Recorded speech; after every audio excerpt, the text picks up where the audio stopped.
आज हम चर्चा करेंगे अंतर्धुन। यही मुख्य है। इस अंतर्धुन तक ना पहुंचे तो काज ना बना।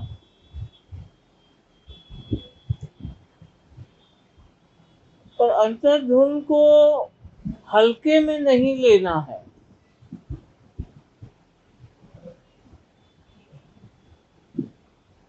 कि हमें ये सुनाई पड़ गया, वो सुनाई पड़ गया, धुन खुल गई, शब्द खुल गया, इतने हल्के में ना लेना।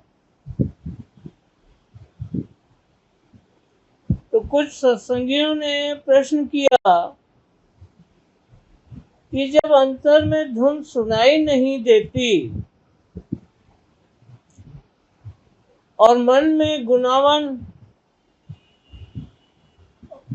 और अभ्यास में तरह तरह के विघ्न आते हैं,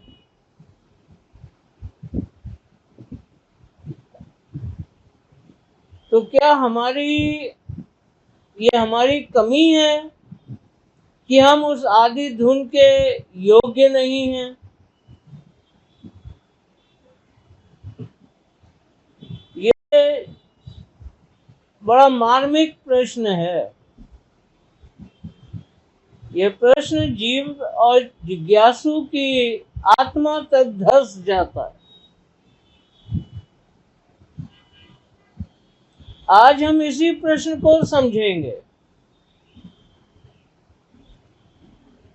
जैसे किसी शांत झील में नन्हा सा पत्थर गिरता है और एक हल्की सी तरंग उठती है,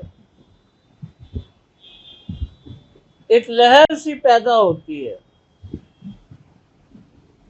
वैसे ही आदि धुन हर वक्त हमारे भीतर गूंज रही है। वो कहीं बाहर से नहीं आती, ना किसी यंत्र से, ना ही किसी आवाज से।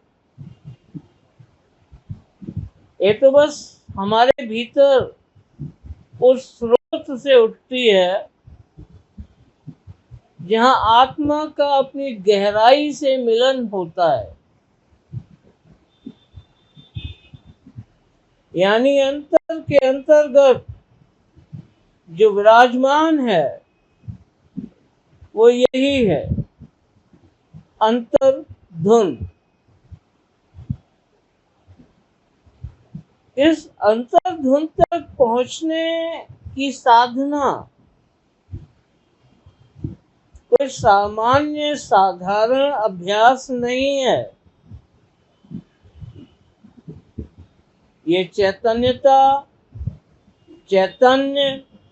और चेतना की सीमाओं को लांघकर शुद्ध रूप से चेत की निज घर वापसी की यात्रा है, अंतर यात्रा, जिसका लक्ष्य जगत में नहीं, कोई लक्ष्य इसका जगत में नहीं है, पर अंतर के अंतर्गत गहन गहराइयों में छुपा होता है।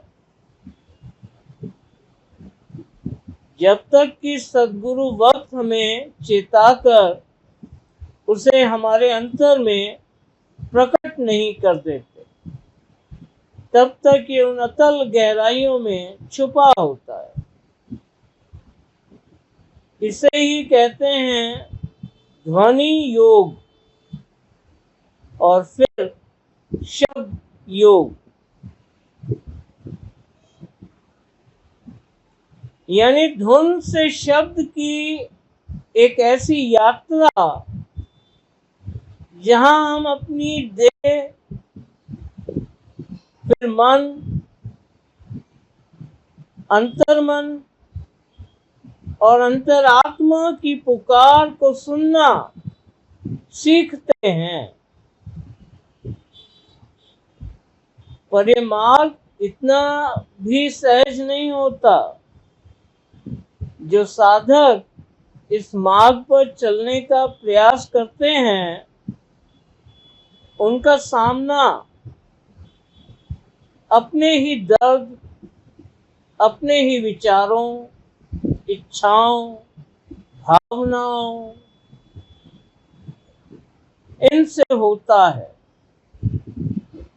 फिर कभी शरीर साथ नहीं देता, तो कभी मन भटकता रहता है और परिस्थितियां भी विपरीत नजर आती हैं।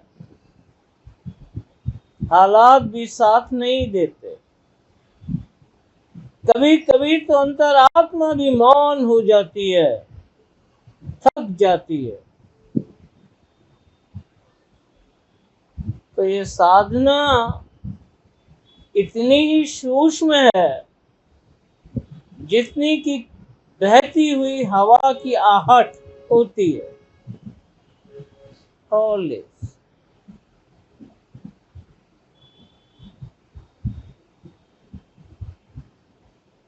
लेकिन अगर हम धैर्य रखें तो ये सभी रुकावटें बस मार्ग का पड़ाव बनकर ही पीछे छूट जाती हैं। जैसा कि कबीर साहब कहते हैं कि धीरे धीरे रे मना, धीरे सब कुछ होए, माली सींचे 100 घड़ा, ऋतु आए फल होए।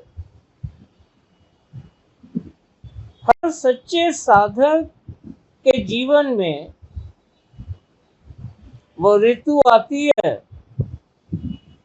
जब उसके अंतर में शब्द का नापैद बीज अंकुरित होता है।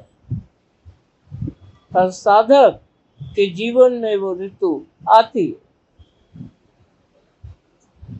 तब सारा शोर थम जाता है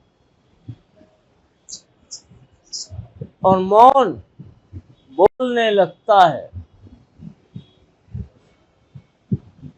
विघ्न और रुकावटें तो अब भी सामने ही होंगी,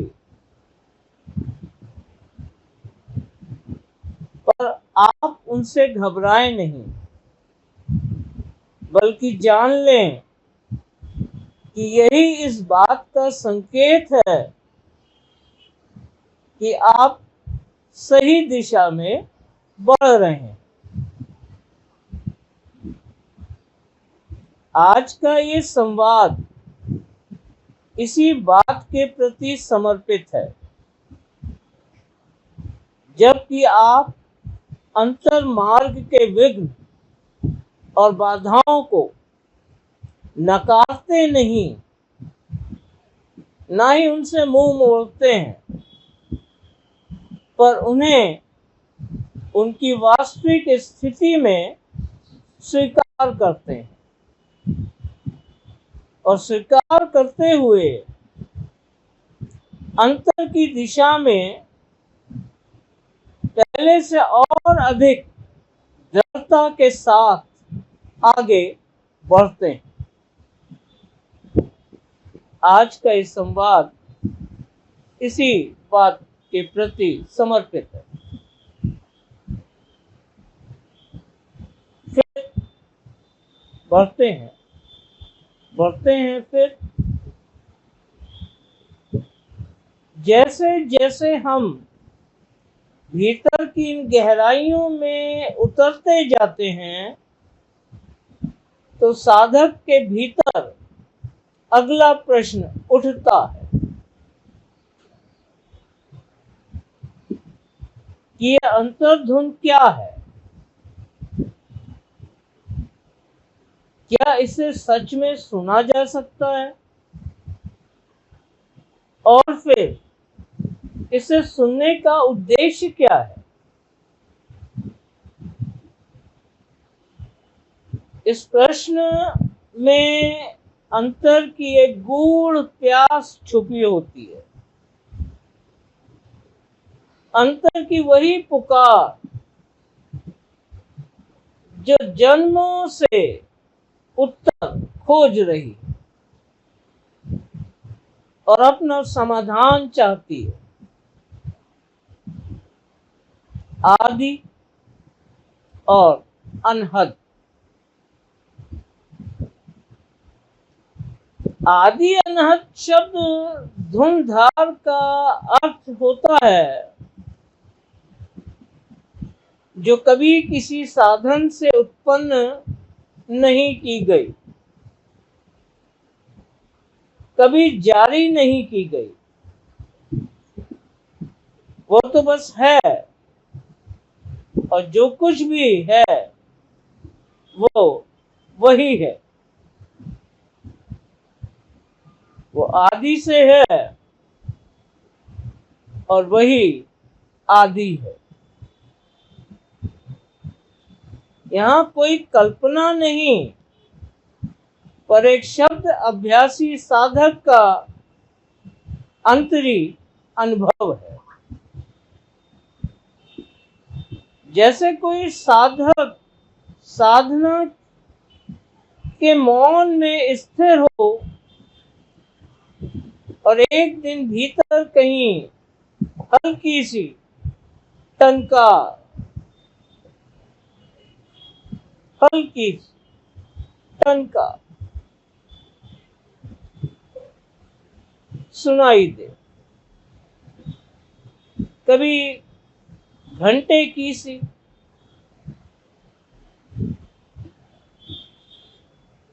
कभी गूंजते हुए शंख की तरह, कभी बादलों से टपकती जल की भीनी भीनी बूंदों की तरह, या जैसे कोई बांसुरी की मीठी धुन दूर कहीं से उठ रही है। ये धुनें हर किसी के लिए अलग अलग हो सकती हैं, पर ये जो भी हो, ये होती है भीतर से उठती निशब्द शांति की लहर की तरह। इसे सुनने के लिए भौतिक कानों की आवश्यकता नहीं होती, पर आवश्यक है शांत मन और निर्मल मन। शांत और निर्मल मन, समर्पित हृदय और वो गहराई जहां आपका अंतर खुद ही बोलने लगता है। अंतर की वो गहराई जहां आपका अंतर खुद ही बोलने लगता है। और यही इस अंतर साधना का उद्देश्य भी है। जबकि आप अपने अंतर की आवाज को स्वयं सुनते हैं, अब आप बाहर से मुड़कर अपने भीतर कदम रख रहे हैं। जब मन शांत होता है, इंद्रियां संयमित होती हैं और ध्यान स्थिर होता है, तब आप आत्मबोध के साथ स्वमय अवस्था में स्वयं से परिचित होते हैं, अपने वास्तविक स्वरूप से। ये अंतर शब्द साधना कोई दिखावा या सिद्धि नहीं है, ये तो वो मार्ग है जो हमें जन्म मरण के चक्र से बाहर ले जाता है, अनंत आनंदमय जीवन की ओर, जहाँ दुख, दर्द, क्लेश, द्वेष और मृत्यु का नामो निशान भी नहीं है।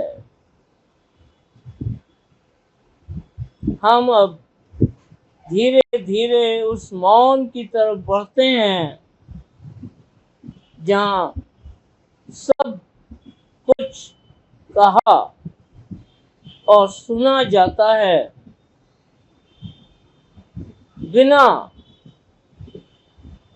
वर्णात्मक शब्दों के। उस मौन की तरफ बढ़ते हैं जहाँ सब कुछ कहा और सुना जाता है बिना वर्णात्मक शब्दों के। यही आदि शब्द है जिसकी धुन है आप, मैं और सब जो इस जगत में कायम है। कहा भी है, शब्द गुरु सुरत धुन चेला। तो आदि अंतर शब्द ही गुरु है या गुरु ही आदि अंतर शब्द स्वरूप है। जब हमारी सूरत उस आदि अंतर शब्द स्वरूप से जुड़ जाती है तभी एक साधक और भक्त सच्चा चेला बन पाता है। सो उसी की भक्ति पूर्ण हुई। यही अंतर में गाज रही अनंत अपार अगाध अनामी उस आदि शब्द की धुन। यही है आप और यही हूं मैं। सो सतगुरु स्वामी सदा सा राधा राधा राधा।